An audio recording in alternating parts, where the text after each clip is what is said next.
I am Jen Knapp, and over the summer, John and Rebecca invited me to participate in the Tea for Teaching podcast, and I talked about one instructional communication variable in quite a bit of depth, and that was instructional immediacy, or just immediacy,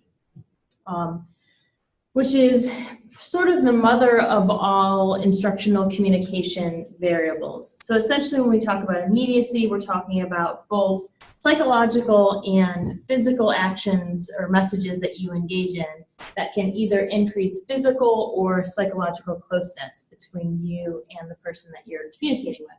So whether it's in the classroom or even in an interpersonal setting, you can alter your verbal and nonverbal messages to try to increase the feeling of closeness between you and the person that you're communicating with. And this is really important for the classroom, and it actually can lead to a lot of positive outcomes in the classroom. So we'll touch on that for just a second, and then I'm going to transition into what I want to spend our time on today. So when you engage in these immediate behaviors, verbal and nonverbal, and I'll elaborate on that in a second, there's a lot of positive outcomes in the classroom. For example, students are going to see you as more approachable, more friendly, more other-oriented, and very likely they're going to also perceive you as a more competent communicator and as a more competent instructor. But you should be warned that when you engage in these types of behaviors, you will invite communication. So if you come across as being friendly and approachable and open and super cool, then there's a good chance that their students are going to linger after class and they're going to want to chat with you and develop relationships, which can be a good thing. One thing immediacy also does is it decreases status differential. And I understand that this could be difficult for some folks to wrestle with, and you might think that having status differential between you and your students is important. But when it comes to communication and when it comes to effective communication, the fewer barriers you have, the better your communication is going to be. And as you can decrease the status differential, then it's actually going to improve the communication between you and either your audience or the person that you're communicating with. So going back to the two different types of immediacy, we have nonverbal immediacy. So this is anything that you're doing in terms of your body. So smiling, using light and appropriate touch, decreasing space. So if you're in a classroom, then you're moving around and things like that, trying to decrease that distance. But also eye contact. When you make eye contact with people, it can increase closeness or decrease that psychological distance. So even though you're in a room with 90 students, the students can potentially feel like you are speaking to them if you are moving around, making eye contact, that sort of thing.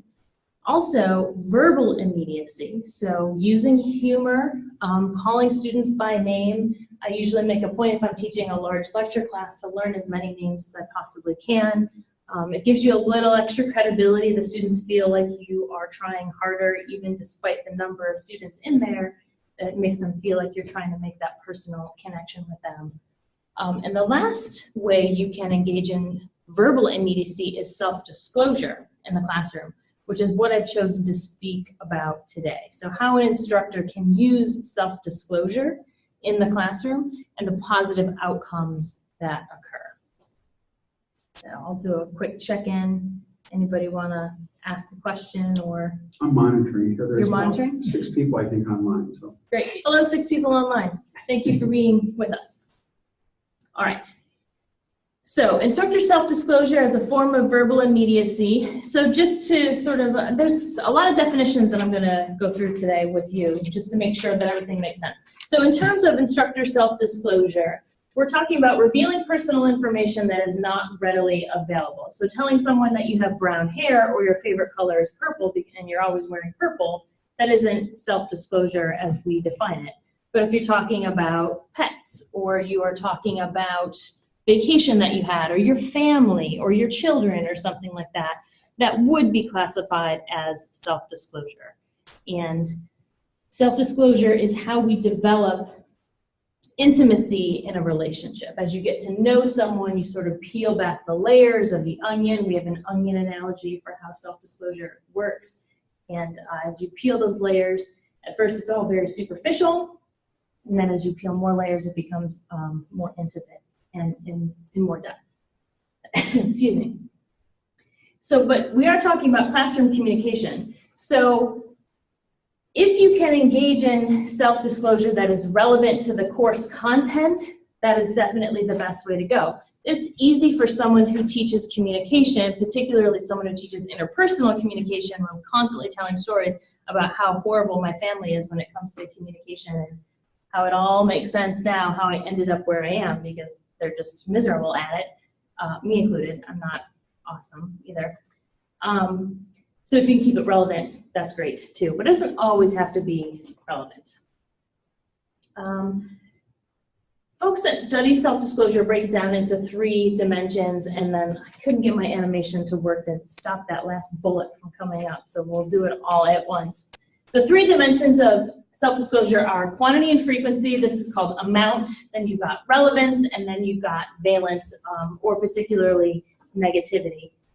So quantity and frequency, I think that's pretty obvious in terms of what that means, but there is a sweet spot in terms of all 3 of these dimensions. You certainly can over self-disclose, and you can under self-disclose as well, and you can also self-disclose, and this goes to the relevance factor. If you're only ever talking about your family and what's going on and none of it ever seems relevant to the course content, the students are going to have a real problem with that. So you want to be on topic as much as you can, but there is a balance there. And then in terms of negativity, it's kind of like, pardon me, TMI. You don't want to have TMI in the classroom. So we all have expectations about what we think is appropriate for people to share. And if you are consistently revealing negative information about yourself, that's going to hurt your credibility as an instructor. So talking about character flaws or bad things you did either as an adult or as a kid are not going to go over well, or sharing overly private information. So like I said, there's a recipe for all of this in order to make it work. Hey Ranjit, how are you?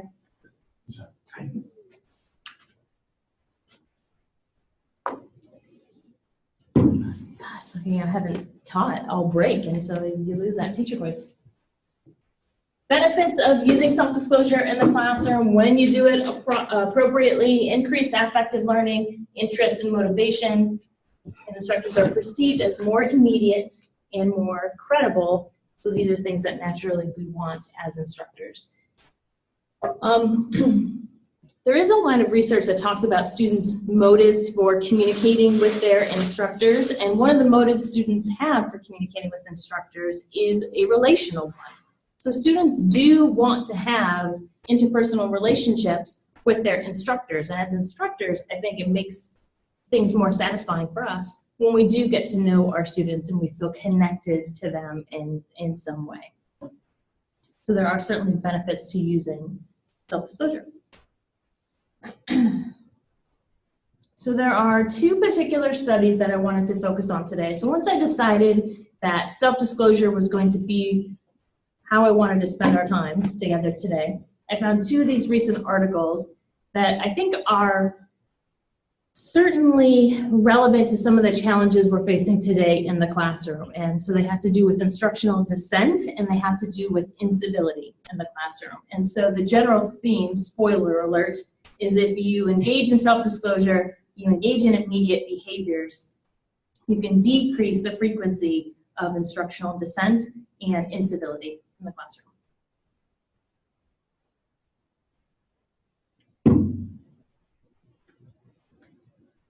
All right, so I'm going to start with Alan Goodboy and his friends and their study. So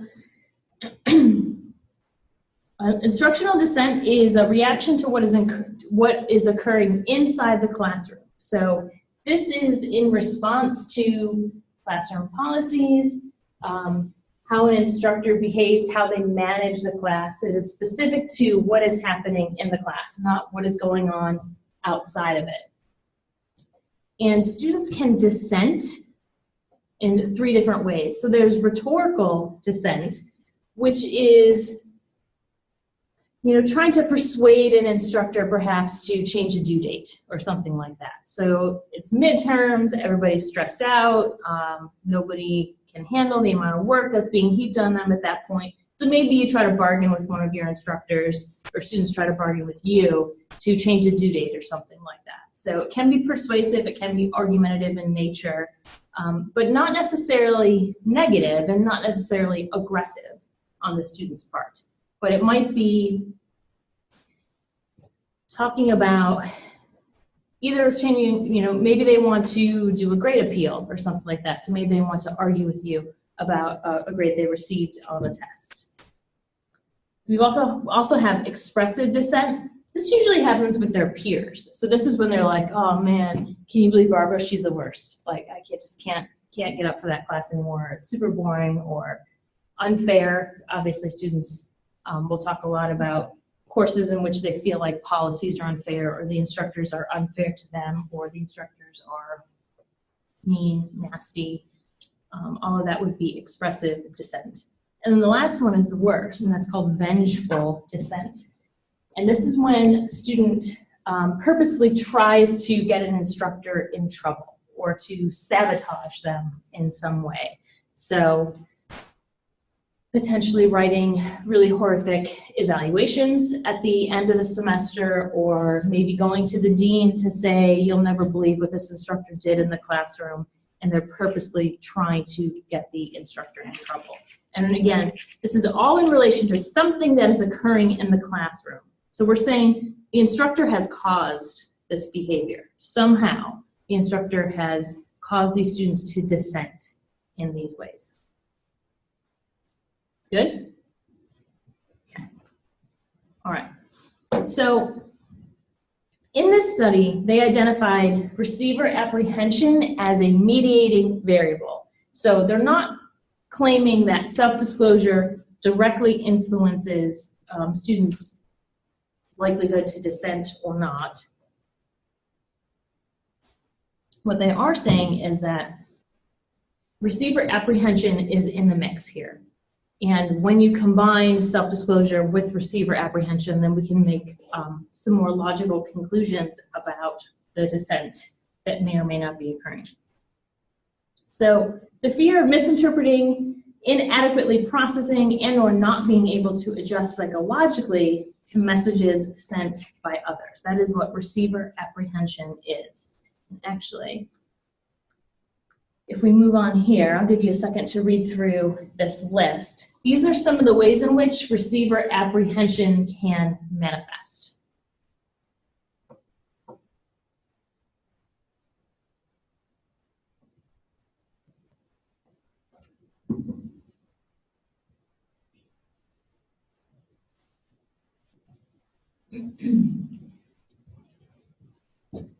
So when a student experiences receiver apprehension, there's some sort of barrier there in terms of their ability to process messages. Now, it could have something to do with their cognitive complexity. They might just not be able to process messages very easily. It could be difficult for them. And think about, when you have apprehension or fear of something, you tend to avoid it. So maybe these students don't come to class very regularly.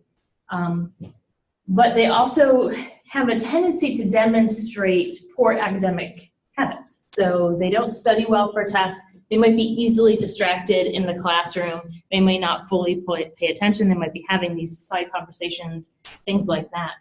And they're just struggling. For whatever reason, they've got this block, and it can ultimately decrease their motivation. So we're trying to then get at, how do we minimize receiver apprehension? How do we make these negative traits go away so that the students are having a more positive experience? Immediacy.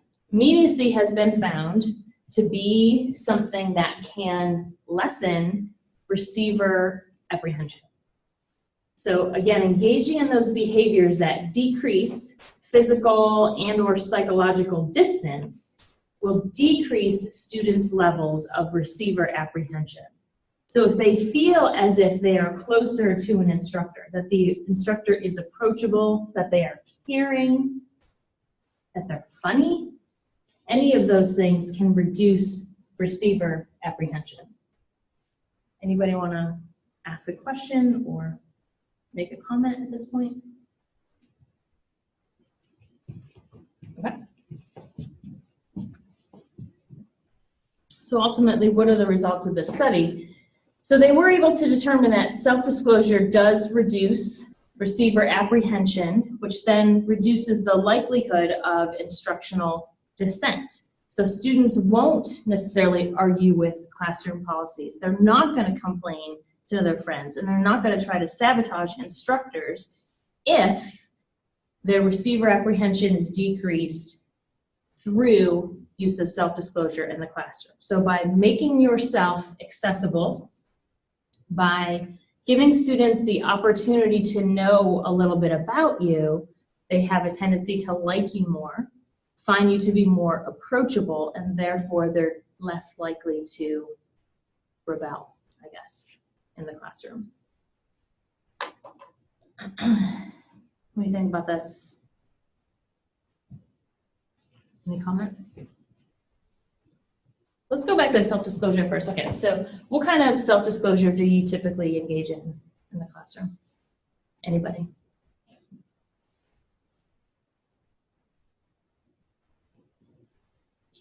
My daughter usually comes up somehow, in class, So, and they've actually met her too, so that helps. Even better. Yeah, it definitely helps. So I said that specifically when I teach interpersonal communication, I talk a lot about my family. I talk a lot about my sort of personal narrative in terms of how I ended up being a college professor and that kind of thing. It's relevant, but it is relevant at that point, so it's helpful. John, what about you? What kind of stuff do you self-disclose? One thing that's good is if you talk about some issues where you had trouble working through some material, and just explaining to them that this material sometimes is difficult for everyone, and that you remember struggling with it early. That often helps put students at ease with it. Absolutely. I think it's a good strategy for your advisees too. If you've got advisees that are struggling in courses, sometimes they have, it feels good to have someone say, I have some empathy for what you're going through. Okay. All right. So moving on to the incivility study. So there is a difference between incivility and dissent. Incivility is a speech or action that is disrespectful or rude. So common examples today would be students who come late to class, or when they start packing up when the class is about to end. You can hate that so much. Obviously texting, or if you're in Lanigan 101, this is the thing that drives me crazy, is, even when you are walking around the room, you can see that people are on social media or watching YouTube or something like that. Side conversations, nonverbal displays of dissatisfaction, eye rolling. I would include eye rolling when other students are participating in the class or they're giving examples. We all tend to have that one student who overshares and dominates, and the other students will start to rebel against that student, even if it is just nonverbally. And then making nasty remarks. And in general, you can imagine all of these things are bad. They're bad for learning. So we want to eliminate them. This is just a reminder in terms of the difference between incivility and dissent, that dissent, again, is something that's happening in the classroom, and it is instructor, is that right, caused? It is caused by the instructor. Whereas incivility is really internal. So whether you want to blame it on millennials, which really I understand but also have a problem with, so I'm trying to get some generational theory kind of research happening to prove or disprove this idea that millennials are the worst. But just bad manners in general. And there are certainly plenty of people, even as adults, and in meetings, committee meetings, we can look around and we can all see our colleagues are also on their phone, or they're also on Facebook and things like that. So it's not always necessarily a generational thing. But ultimately, the big difference is incivility is internal. All right, again, we're talking about mediating variables in this study, so specifically immediacy as well as credibility. So credibility is believability, And naturally, as instructors, we want our students to perceive us as credible. And when we talk about credibility, we talk about 3 dimensions: competence, character, and caring. Although all 3 are important, most people would probably tell you at the end of the day, competence is always going to win. So your students, whether or not they perceive you as having some level of expertise. If you do not or cannot find a way to demonstrate your expertise to them or get them to at least perceive that you have it. So it's a total perception. You could be a complete idiot, but as long as they don't think you are, it doesn't matter. They're going to think you're a genius, or at least you belong there. As long as you can get them to buy into that aspect, that's important. But having that level of expertise is really important, particularly when we're talking about dissent and incivility. If they don't think you know what you're talking about, that's going to be a deal breaker for them in terms of whether or not they treat you well. Just curious, how often does that occur? It seems very rare in my experience, just that with colleagues that I've had. That they aren't that the able? Students just think the professor is not competent. I don't, so you're saying that is rare? How common is that in the literature and what?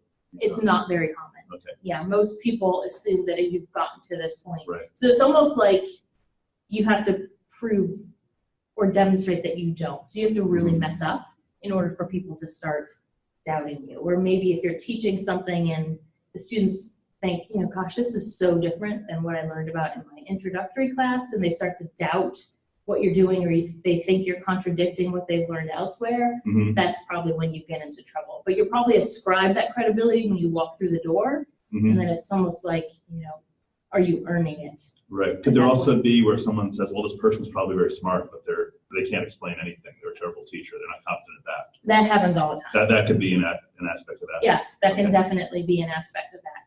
But your hope would be that these other 2 things can kind of account for that. So character really has to do with trustworthiness and honesty.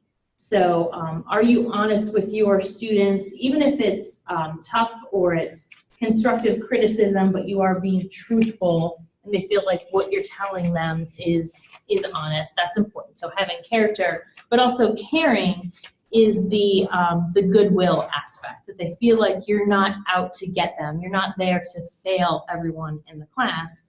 They feel as if you are there to help them to improve their skill or their knowledge in whatever domain it is that you're a part of.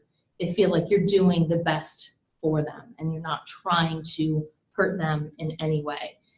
So I think a lot of students now understand that as instructors, we are content masters, but not necessarily master teachers. And that isn't something of our graduate work that we actually learn about or embrace, which I think is definitely improving in the academy. All right, so immediacy and credibility is helping eliminate incivility in the classroom. So yes, the answer is yes. If you can engage in these things, or if you can give off the perception of credibility, the likelihood of incivility in the classroom is going to decrease. So think of it in the reverse way, and this sort of hits home to me in terms of the conversations I have with students when it comes to their behavior in the classroom. And that's if you're perceived as incompetent or unapproachable, so lacking that immediacy, you could make yourself a target for incivility. So if you're an instructor who feels like, oh gosh, students these days are just really terrible and they treat me badly and they don't respect me, maybe it's time to take a look and see what message are you sending in your classroom that sort of behavior is happening, because it's not the norm for students to engage in these uncivil acts. So what does this mean for you as an instructor? There's a really interesting study from 1996 that explicitly looked at civility in the classroom, Boyce 1996. I highly recommend you check that out. And he stated that the tone for your class is set within the first 4 meetings of that semester. So you've got, let's say, 2 weeks for students to have a good idea, which syncs up nicely with the add drop period, if you think about that. they should know by the end of that fourth class period or the end of the second week whether or not this is going to be a good culture for them. And so my recommendation to you would be to, if incivility and dissent is something that you're worried about and you feel like it's happening, maybe you can demonstrate these immediate behaviors, engage in more self-disclosure those first couple weeks to develop that relational bond with your student, to show them that you are a human outside of the classroom, that you have likes and interests. Tell them the story of how you became an economics professor that is interesting to them.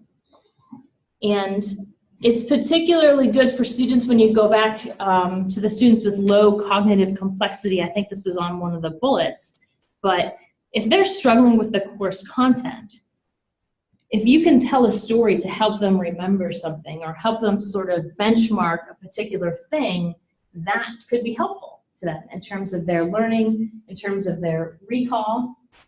And if they're happier in the classroom, then those other learning outcomes, that affective learning will be there, which should hopefully help with the cognitive learning as well. So maybe ramping up your verbal and nonverbal immediacy those first couple of weeks. And then the last thing I'll say is, and this is sort of a pet peeve of mine as someone who engages in a lot of these immediate behaviors, that potentially to the untrained eye, if someone is in the classroom and they maybe catch a snapshot of me teaching, they might be like, wow, why is she so laid back? You know, it's almost as if there are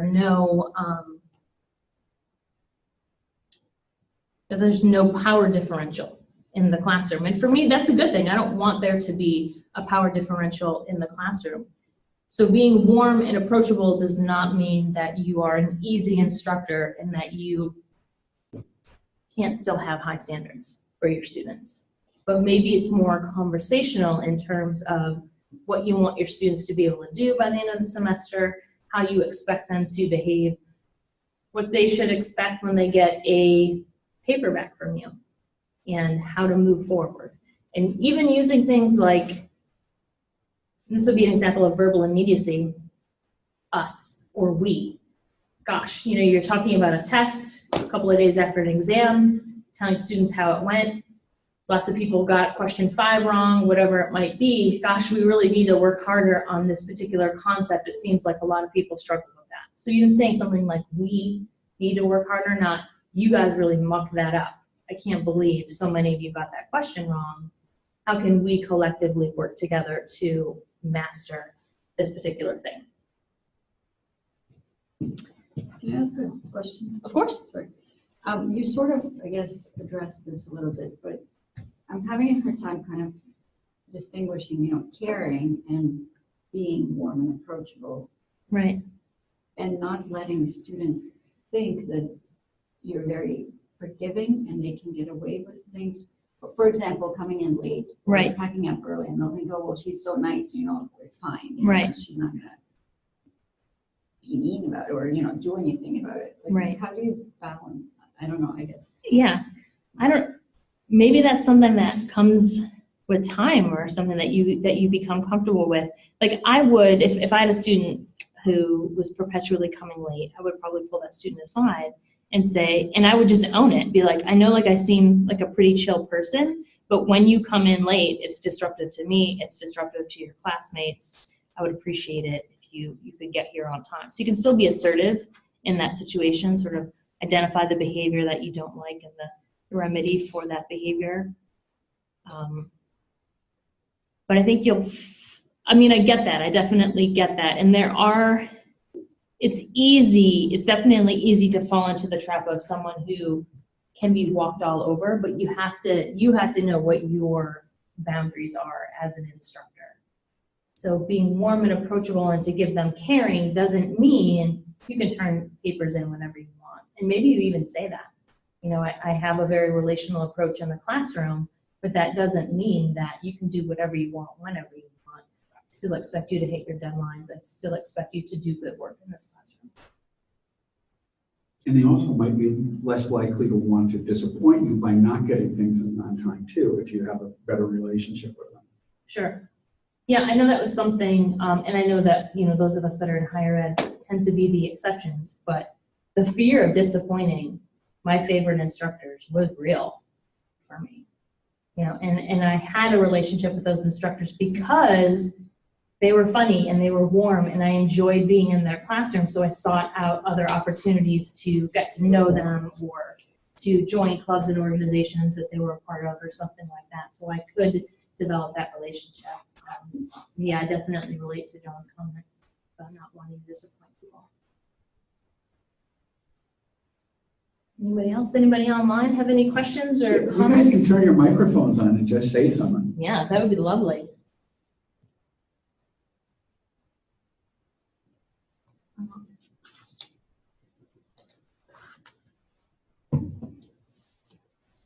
I realized that went a lot faster than anticipated. I'm happy to hang out if anybody wants to chat. If not, enjoy your day, enjoy the cold weather. That voice, oh, first of all, what's the citation for that one? Voice? I have it, I think, on the next slide. So it's research in higher education, but you'll have to actually, I couldn't find the full text online. Maybe you'll be able to, but you might have to actually pull it out of the stacks, which I gotta say, the nerd in me is kind of excited about that. It's been a minute since I had to actually watch the physically in stacks. the stacks? Yeah. That's rare. Yeah. Daniel says thank you. Oh, thanks, Dan. Hello, this is Kate. Can you hear me? Hey, Kate. Yep, we can hear you. Oh, good. I apologize every time you asked for input and stuff. I was driving and I'm not set up to talk on. And I didn't need a bigger distraction. But what you talked about was very helpful, even though I did miss parts of it. Are your materials going to be on the CELT website? Or As soon as we can get them, we'll have a recording of this posted. okay, We great. just Yeah, I'd like finished to. last spring, so we've been a little behind, but we should be able to get caught up. I'm hoping we'll have them up within 2 or 3 weeks. Okay, that would be great. Yeah, it was very interesting. I teach business law, and I struggle with the immediacy issue. Sure. I feel so. Hopefully, I can implement some of what you talked about with them. It will be helpful. Thank you. Absolutely. If you wanted to email me, Kate, I can send you this PowerPoint that's got these 3 article references there. Oh, okay. Yeah, that would be great. I'll do that as soon as I get home. Cool. And if you send me a reminder, I can send you a link to the Google Drive folder that'll have the video. We just do some editing and get the transcript cleaned up before we post them. Yeah. Okay. Great. Thanks, John. Thanks, Kate. Thank you. Appreciate it. Bye. Bye. Yeah, just a comment about that result. John might know this other study. I heard somewhere, I assume this is true, that if you do your end of semester evaluations at the end of the second week, they come out just about exactly the same as at the end of the semester, which would totally go with that first 4 class meetings thing. Wow, that's fascinating. I'm not. Because I think a lot of the evaluations is just whether they think you're a nice person or not. Yeah. Actually, there is even a study, I don't remember the citation, that the first 10 seconds or so has a correlation with final evaluations. It's a 9.8 or so. Wow. So that first impression, even in the first minute or 2, can make a really big impression.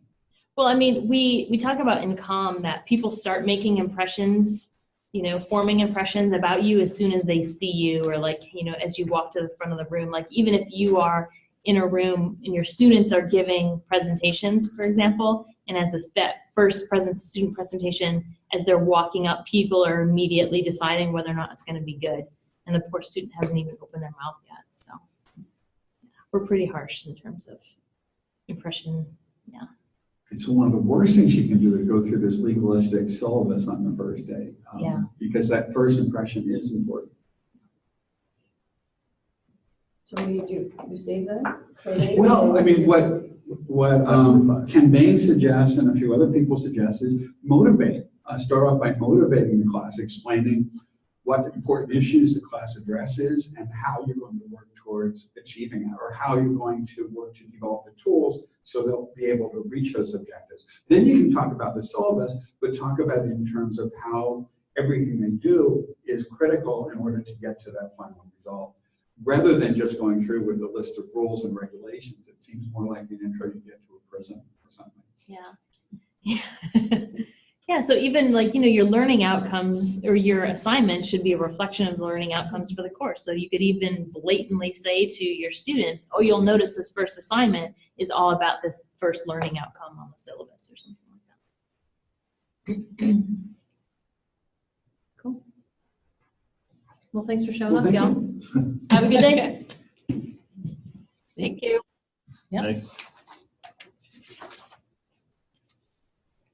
Yeah, it kind of seems like there's some overlap with, what's the word, incivility and dissent. Yes. Like if the professor is late like half the time or a good portion of the time, students are almost rationally going to figure it doesn't really matter if I come in, 5 or 10 minutes late because so-and-so always does anyway. Oh my gosh. Yeah, that's definitely something like, you've been department chair for a while. Yeah. Right? So I'm sure you've heard that excuse. The student roll in, they're like, when they're appealing a grade or something like that. Well, yeah, I missed a bunch of classes, but the instructor was never there. They were late every day. Like they always keep that onto the file. So yeah, they're not necessarily mutually exclusive. They're certainly overlapped. And that result that targets for incivility tend to be seen as incompetent, unapproachable, uncaring. Right. But incivility was defined as something that's just separate from the professor. It seems like sometimes incivility is kind of dissent. And that's a problem. When someone's rude to you, you don't know if you did something to offend them or if they're just a rude person. True. Yes, definitely true. So the nature, I guess maybe I don't know. I was going to say the nature of the student behavior. Obviously dissent that is about what's going on in the class. So if they're picking apart a policy or something like that, or calling you unfair, that would fulfill that dissent quality. But if it's just them not paying attention, sort of cruising in and out of the class whenever they feel like it, would be more technically incivility. Yeah. But I agree that it's not easy to necessarily categorize every behavior, and that maybe showing up late is because they feel like you don't care.